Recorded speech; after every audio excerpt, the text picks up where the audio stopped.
자, 다음 문제 보겠습니다. 갑의 사상가의 입장, 사회계약론인데요.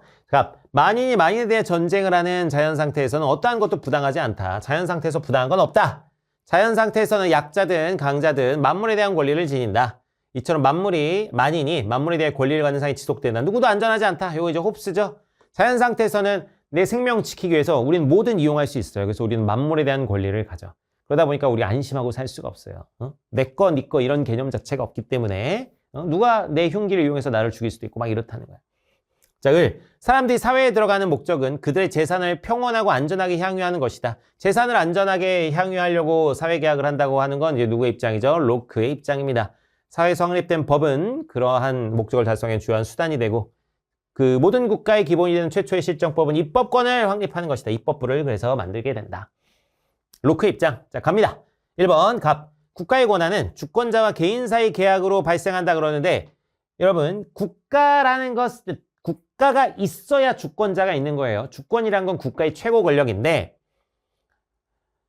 국가가 생기기 전에는 주권자라는 개념이 존재할 수가 없습니다. 그래서 국가의 권한은 주권자와 개인 사이의 계약이 아니라 그냥 개인들끼리 계약을 해서 이게 사회계약이에요. 주권자는 이 홉스의 입장에서 주권자는 그냥 군주거든요. 그냥 계약 이후에 주권자가 생겨나는 것이지 계약 이전에는 주권자라는 개념 자체가 없습니다. 그러니까 개인 간의 계약으로 국가도 생겨나고 주권자도 생겨나는 겁니다. 그래서 주권자와 개인 사이의 계약이 아니고 2번 시민이 주권자의 명령에 복종하지 않아도 되는 경우가 있다. 자, 홉스의 그 예외적 경우가 있습니다. 주권자는 군주고 절대 권력을 갖지만 복종하지 않아도 되는 경우, 어떤 경우? 생명권을 침해하려고 할 경우입니다.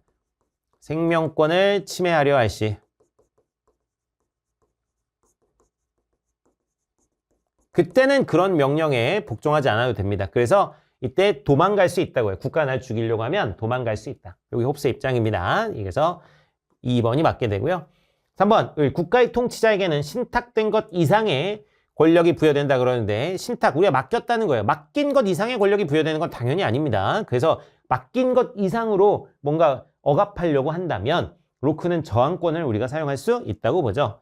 4번, 입법권은 이제 법을 만드는 권한이죠. 시민의 재산을 자의적으로 취할 수 있는, 자기 맘대로 취할 수 있는 권력이다. 말도 안 됩니다. 입법권을 부여한 것은 우리의 생명, 자유, 재산을 잘 보장해달라고 입법권을 부여한 것이기 때문에 우리의 재산을 자의적으로 취하는 권력이 입법권에 포함되지 않습니다.